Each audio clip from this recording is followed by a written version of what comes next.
So here we are going to start talking about the 4-sector circular flow model, and if you remember, like I told you in my previous video, that this 4-sector circular flow model is going to help us how GDP is accounted in any economy.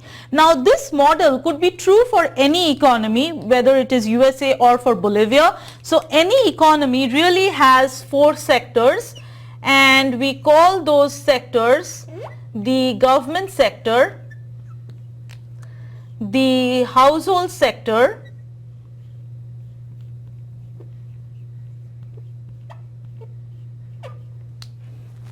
the farm sector,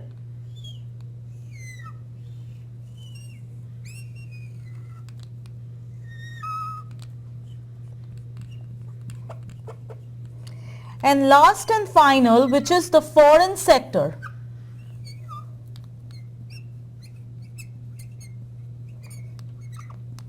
Okay. Now the government sector, as you can imagine, are the federal and the state level governments, the local level governments of your country. The households are the households of your country. The firms are the business firms of your country, and the foreign sector is basically the rest of the world. So this diagram is basically a diagram for a specific country. So if I was in United States and I was drawing the diagram for United States, then the foreign sector would be every other country other than United States. So basically rest of the world. If you were in Bolivia, then this would be the government sector of Bolivia, the households of Bolivia, the business firms in Bolivia, and then the rest of the world would be the foreign sector. Now besides these 4 sectors, there are 3 markets in the economy. The 3 markets in the economy are, first and foremost, the most important one, that is the goods and services market. So the market for goods or services. The next one is the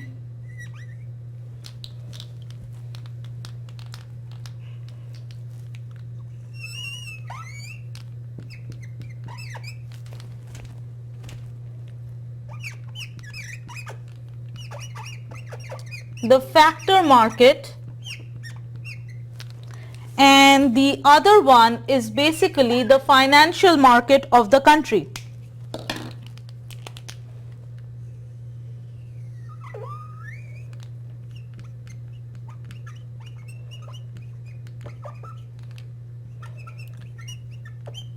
Now in this diagram, all the flows that I am going to show you will be the flow of money.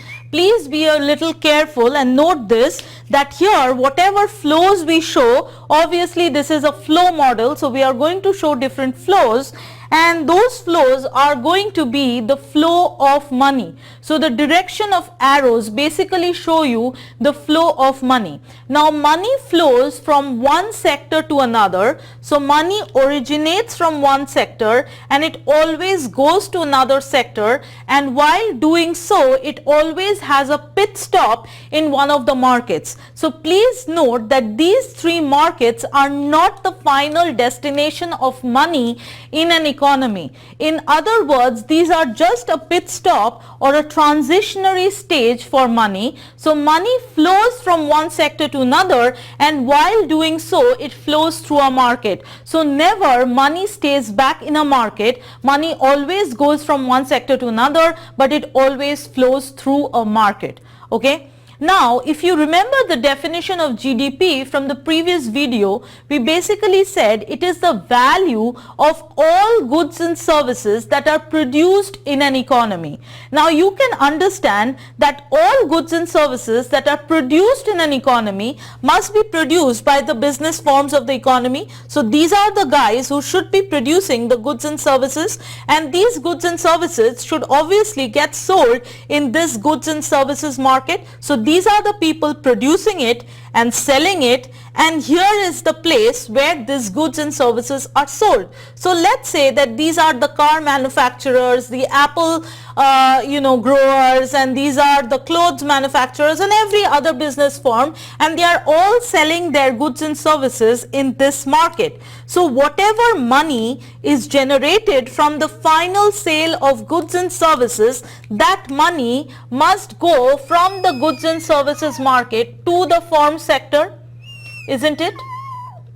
So goods and services are produced by the firms and it is sold in the goods and services market. So the direction of money, the value of money which is generated by selling the goods and services must go from the goods and services market to the firms. And if you could calculate the volume of this money, then very roughly this money should give you an idea about the total value of the goods and services that are produced and sold in the economy, isn't it? Because these are the guys who are producing, this is where they are selling. So if I can get an idea about the total value of the sales, which is basically this flow of money, then I should be able to get an idea about the total value of final goods and services produced and sold in this country. So technically, very roughly, this flow of money is basically the GDP of the country. Okay? But there is more to this story. Where did all this come from? How did the firms really produce the goods and services? There is always a backstory. So here we are basically trying to connect those dots. We are trying to look at the backstory, and as we take a look at the backstory, we will see that there is really a circular flow in the economy. It is not a unidirectional flow or a bidirectional flow, but it's a circular flow. It flows like money flows like a circle in the economy. So let's start with the firm sector. So the firm sector had to produce these goods and services, but please note that to produce these goods and services, the firms really had to buy the factors. What are these factors? If you remember, land, labor, capital and organization. Any good or a service has to be made through some resources or inputs or factors, and these factors are sold here and the factors are being bought by the firms, right? But who is providing these factors? Where are these factors coming from? The factor owners all live in the household. The owners of the factors of production are the people who are living in the households. The labor is owned by the household owner, household dweller. The capital is owned by the household dweller. So is the land and organization.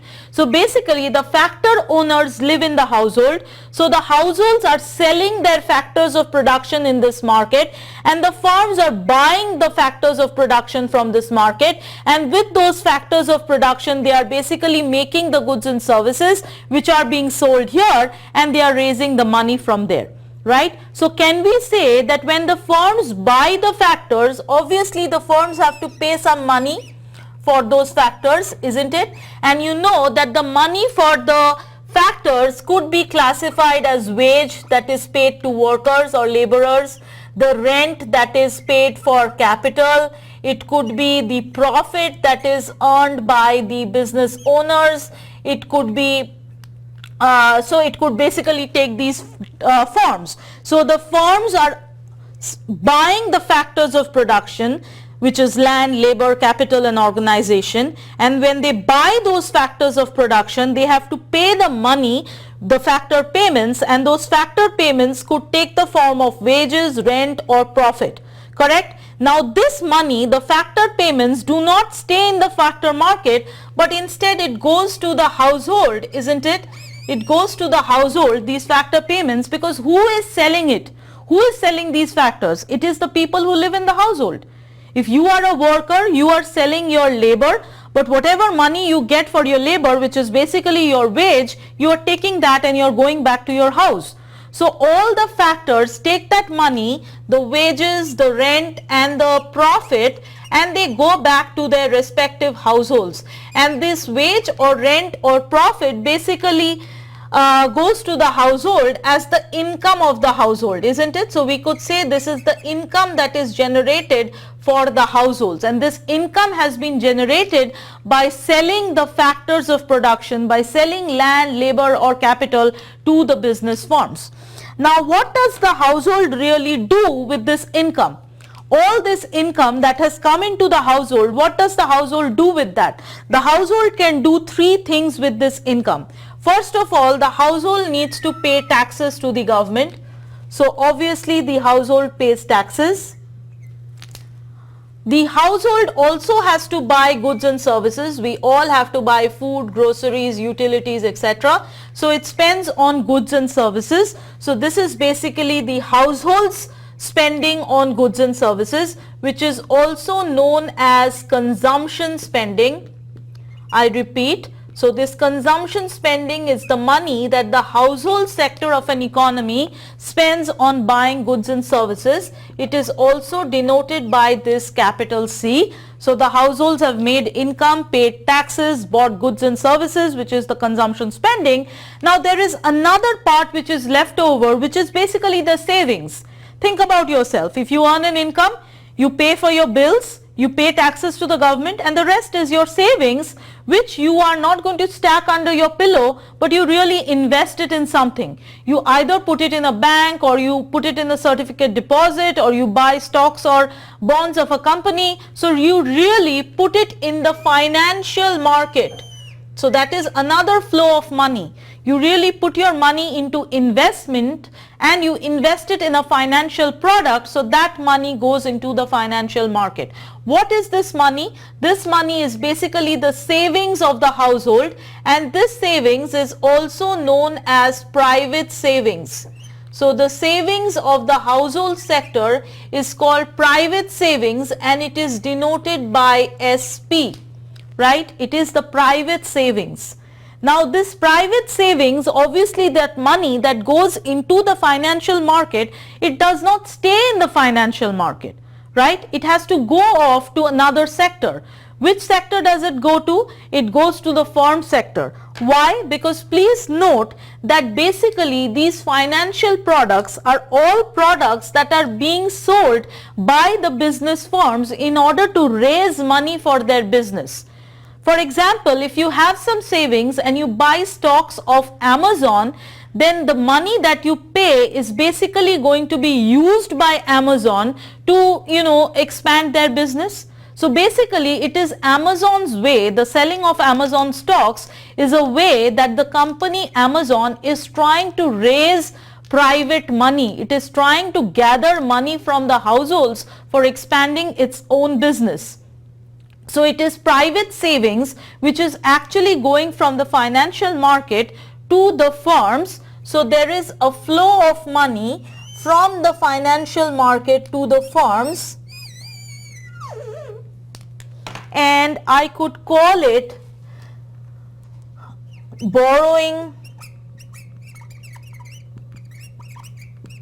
by firms, or this could also be called private borrowing.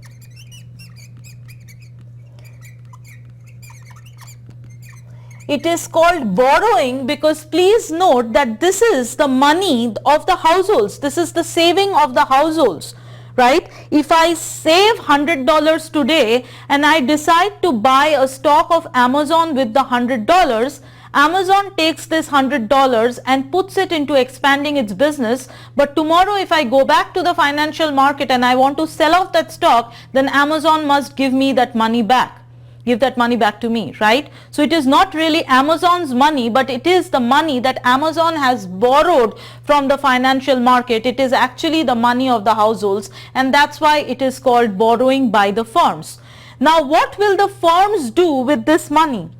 And here is where the circular flow comes in. Please note that the money that the firms are borrowing from the financial market in order to expand their business, obviously they are buying factors of production with it, right? That is what they need to make their goods, but they are also spending some money on the goods and services because you need other goods to make your good, isn't it? If you're making shirts, then you need the cotton fabric, you need those buttons, you need those workers, you need those machines to make the shirt, right? So the workers and the machines you have bought in the factor market, and you have paid wages and rents to the workers and the machines, but you also have to buy cotton fabric and you also have to buy buttons. So that means you also have to buy goods and services, which are among your other inputs.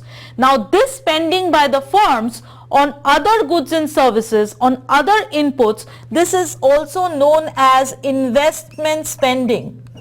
So that is the money that the firms are spending on goods and services. It is called investment spending and it is denoted by capital I. So capital I is the spending of the business firms on goods and services.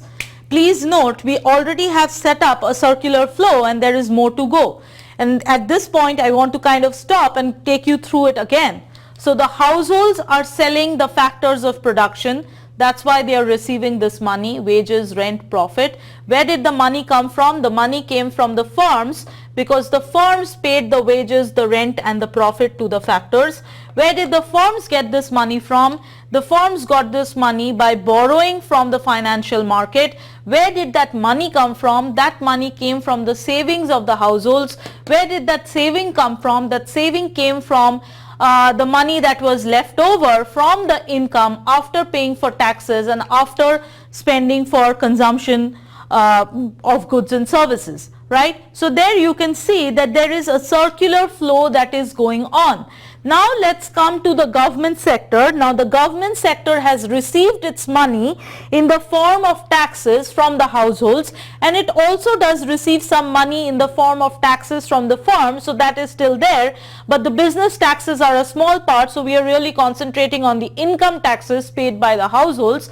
And with that money, whatever money the government collects, the government spends on goods and services, obviously, because the government has to buy weapons for the defense forces, it has to build bridges, it has to build roads. So basically the government is also spending on goods and services, and it is known as the government spending.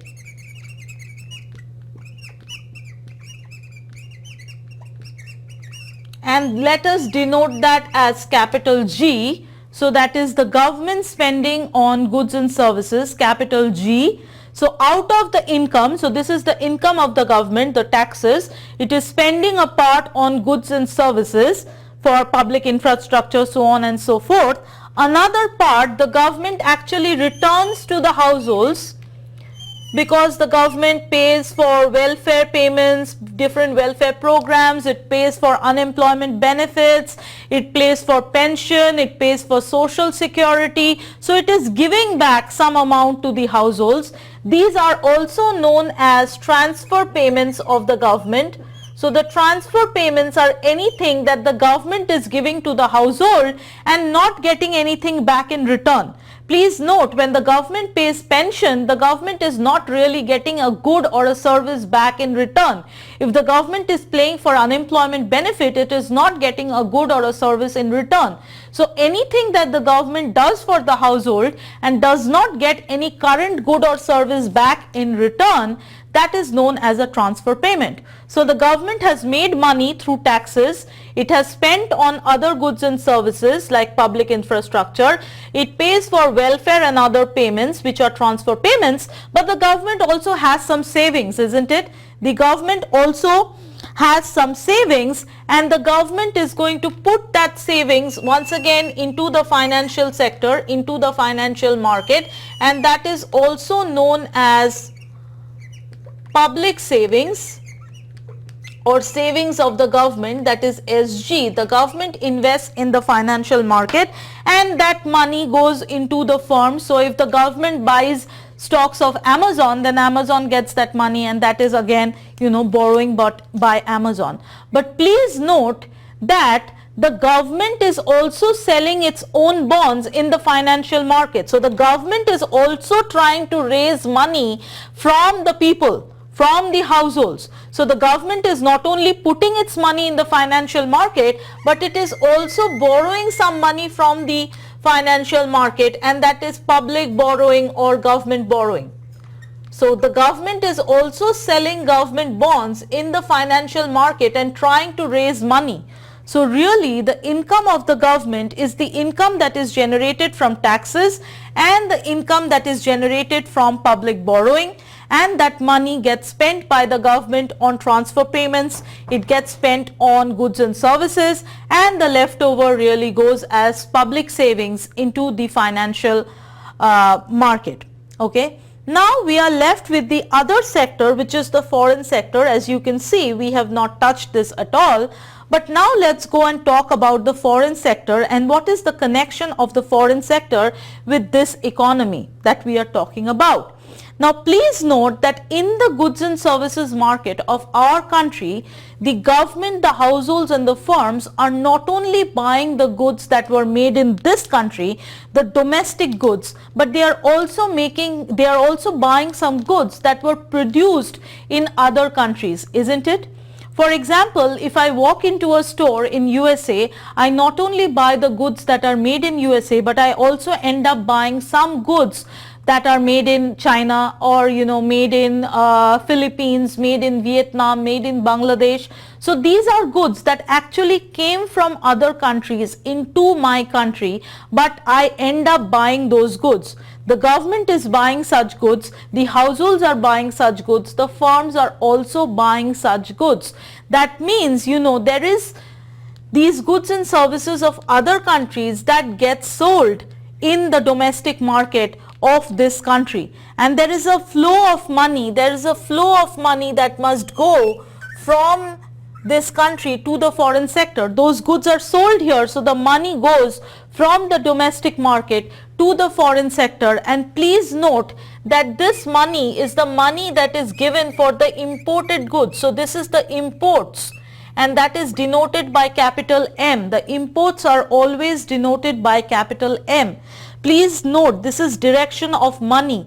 The goods are coming from the rest of the world here, the commodities are coming here, but the money is going back to those countries. So sitting in USA, if I buy something that is made in India, then I'm buying the commodity. So the commodity is coming from India to USA, but the money is going from USA back to India. So, and that is the money that is being paid for the goods that were imported into this country. Similarly, the goods that are made in USA travel to those other countries, and there is money that is received from the rest of the world, and that's the money that would be received for the exports, which is denoted by capital X. Please be careful about the direction of these arrows. For exports, the goods are going from USA to the rest of the world, but the rest of the world is paying money, so that is the direction of the arrow.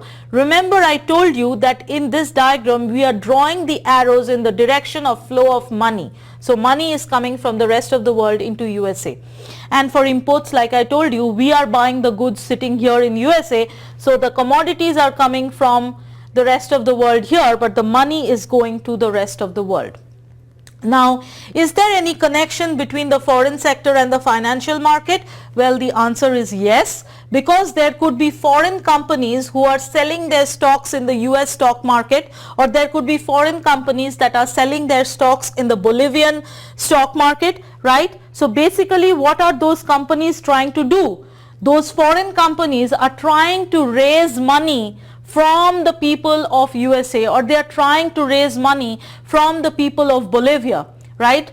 We are buying, so let's say I am in USA, but I am buying the stock of a Chinese company like Alibaba. I don't know if you have heard about Alibaba. It's an e-commerce company similar to Amazon, right? So I buy the stocks of Alibaba, which is a Chinese company sitting in USA. So what is Alibaba trying to do? It's trying to raise money from the US stock market, from the US economy. So we could really see that money goes from the financial market of USA to rest of the world. It goes in that direction, and this would be foreign borrowing.